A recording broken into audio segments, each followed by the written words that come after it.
આ તરફ વડોદરામાં સ્ટંટબાજોને પોલીસે કાયદાનો પાઠ ભણાવ્યો છે। નવલખી મેદાનમાં જોખમી સ્ટંટ કરી આ યુવકો સીન સપાટા કરી રહ્યા હતા।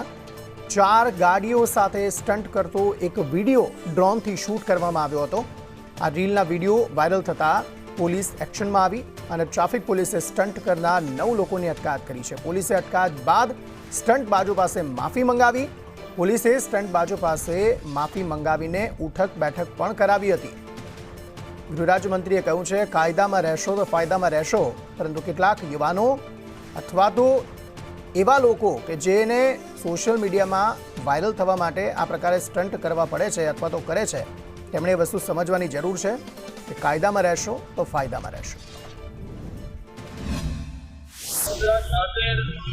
નવલખી ગ્રાઉન્ડમાં અમે ગાડી સ્ટંટ કરતા વિડીયો અમારો વાયરલ થયો, એના માટે અમે માફી માંગીએ છીએ।